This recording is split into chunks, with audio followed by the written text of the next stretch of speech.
Okay, welcome back to the channel, folks. Today we're going to talk about the Remington Model 1148 and a few of its variants. Actually, a viewer request for this model, and we were able to get a hold of one. We didn't have it in stock, but the lady that does our social media and training coordination knew somebody, so it helps to know people that know people.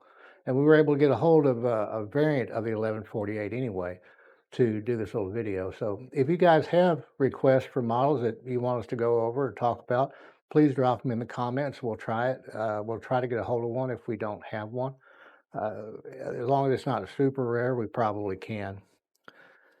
So the Remington 1148 is a pretty significant model in Remington history.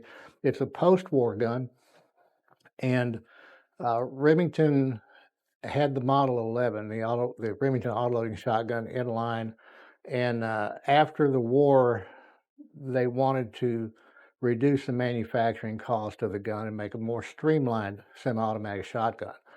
Uh, that said, there were still no gas-operated shotguns existent during that time period. This was all long recoil, like the Remington 11, like the Browning A5. So what we mean by that is when this gun is fired, the barrel actually recoils with the bolt into the chamber, and then it's propelled back forward by a large spring underneath here on the magazine tube. Then there's an existing spring in an action tube in the buttstock that pushes the bolt back forward once the action cycles. So there's no gas system, there's no piston, there's no interchange of gas, there's no ports in the barrel. It's all a long recoil system. So there's springs and friction pieces, and we'll have this fore end off in a minute to show you something else about this particular variant, and maybe it'll make a little bit more sense if you haven't already figured it out.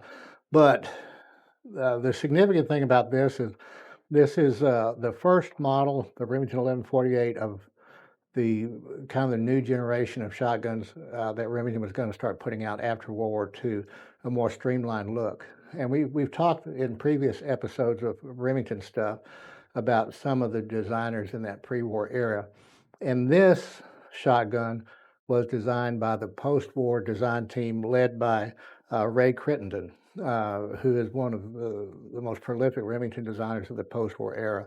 So he and Ellis Hallstrom and C.R. Johnson was a design team that did this. And they actually had help from one of the chief industrial designers from the RCA Corporation designing the overall look of the shotgun itself. He'd done some work for Remington Cutlery and a few other things with Remington, but he was designing things like console televisions and stuff like that for RCA. But he developed the overall, or assisted in developing the overall aesthetic, if you will, of the gun. And that was carried over to almost every other Remington model, including the 870, the 740, the 742, on into the 1100. I mean, it just kept going. And a lot of other manufacturers kind of, not, I don't want to say copied the design, but had similar designs as well. So this gun was, the design was finalized in 1948, and it became generally available for sale in 1949. This particular shotgun, this little 20 gauge shotgun here, is April of 1949. So it's a first year gun, and we'll show you some interesting things about that here in just a second.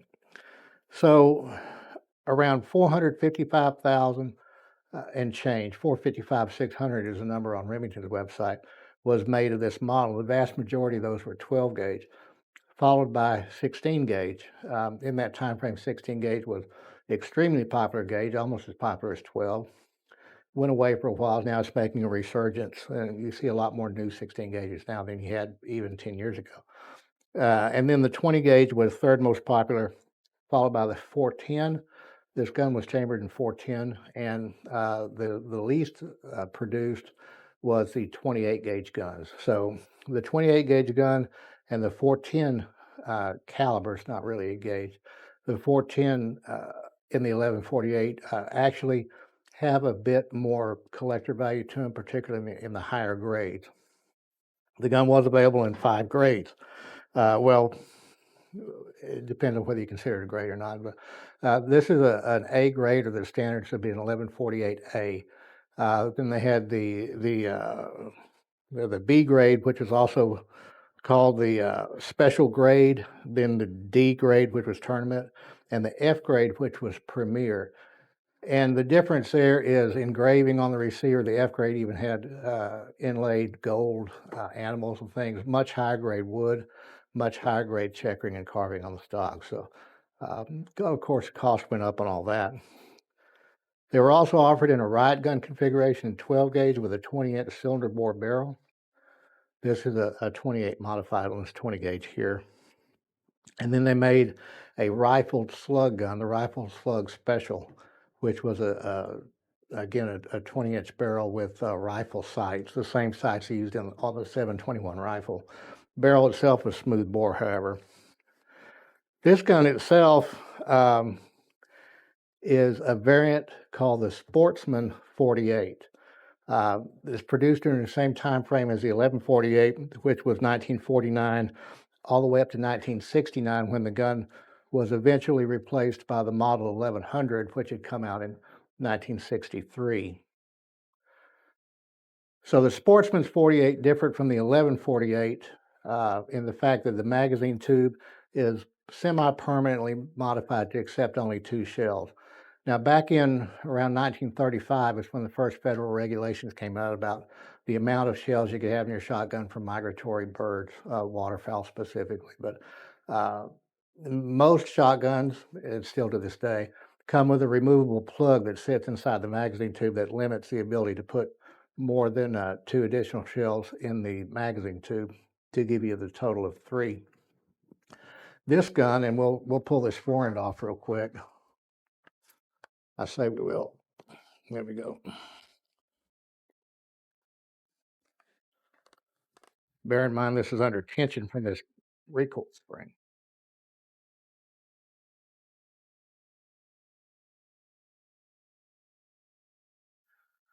So this gun here, and you can see it right here, is dimpled on the magazine tube. So that physically prevents the magazine follower from coming forward. So it limits the capacity to 2 shells. Now, having said that, and I've done it on quite a few Sportsman versions of different guns before. Sportsman, not really a model for Remington so much as a line.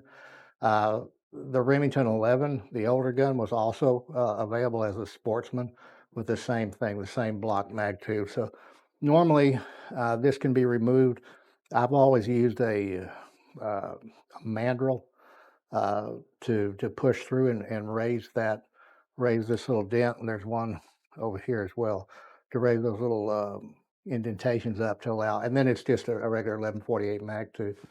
Replacing the magazine tube on these guns is not, they're brazed in, so it's not something that's normally done outside of a factory setting, but they can be removed. I've seen them drilled out. I've seen other things. So the Sportsman version of the 1148 or the Model 11, that's what we're talking about when we talk about the Sportsman stuff. And it was available as a Sportsman in those other grades that we talked about as well. The gun was reintroduced in 1970 under the Mohawk name. And Mohawk also is a line of Remington products. They applied it to other guns. The Model 600, it was a Mohawk, the rifle. And this became the Mohawk 48.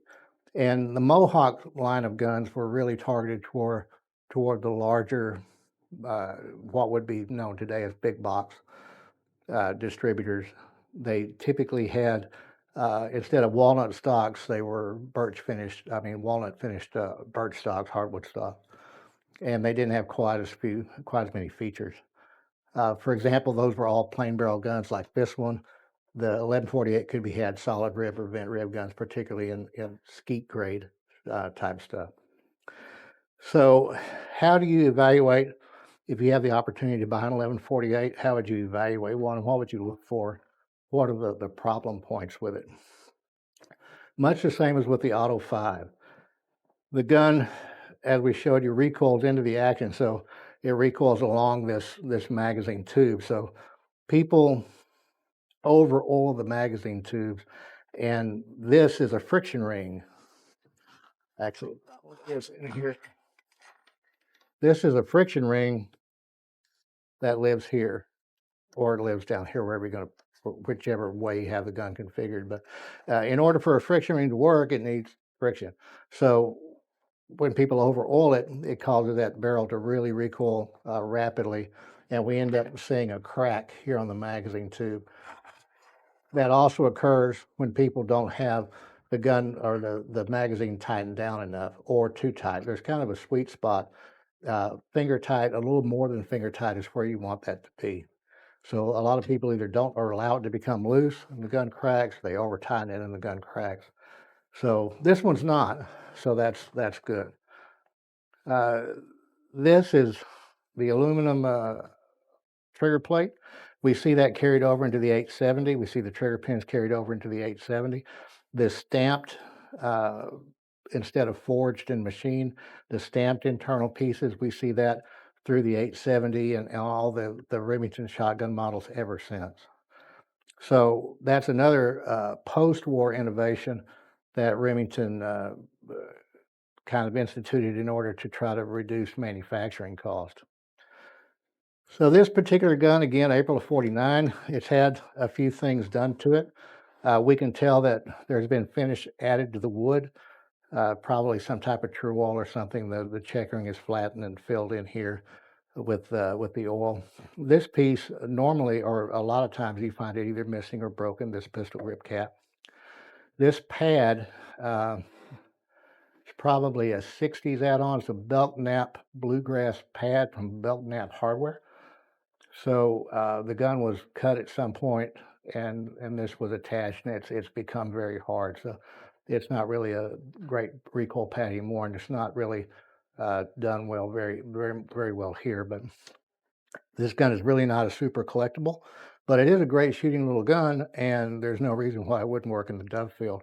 So we talked about it being a first-year gun. Remington had serialization, and they did serialize the barrels to the receiver up until about 1952. So although there's really not a chart anywhere where you can see when the gun was made by the serial number, there is here with this barrel code.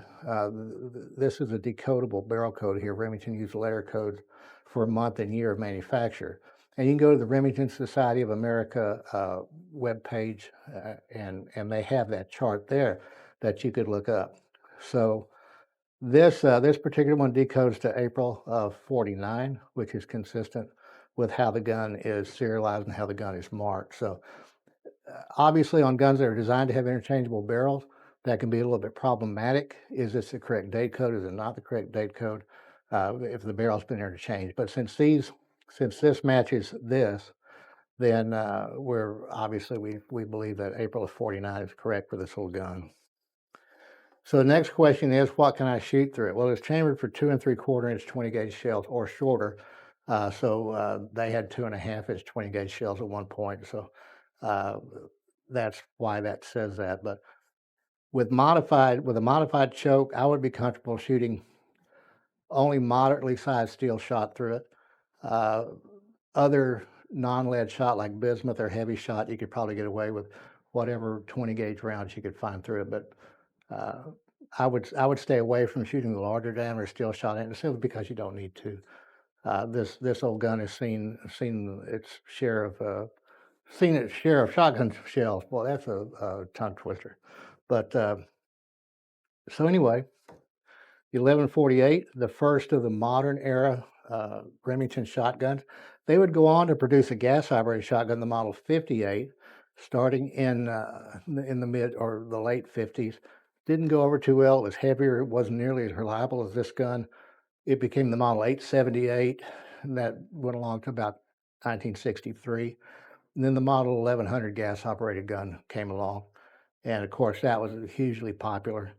They kept this gun in line until 1969, so for about 6 years they were produced alongside the 1100. And the 1100 just absolutely killed it in terms of sales, so the 1148 was discontinued until they did a cleanup of parts in the early '70s with the Mohawk. So that's the story of the 1148 gun. They're around, they're available. They made 455,000 and change of these things. There's absolutely nothing wrong with them. Just keep the magazine tube clean. very, very lightly oiled, um, and the gun should last forever. So please like and subscribe to the channel if you would, and let us know if there's anything that you want to take a look at. And we'll keep bringing you content for as long as you guys will watch. And again, appreciate it. Thanks, and see you next time.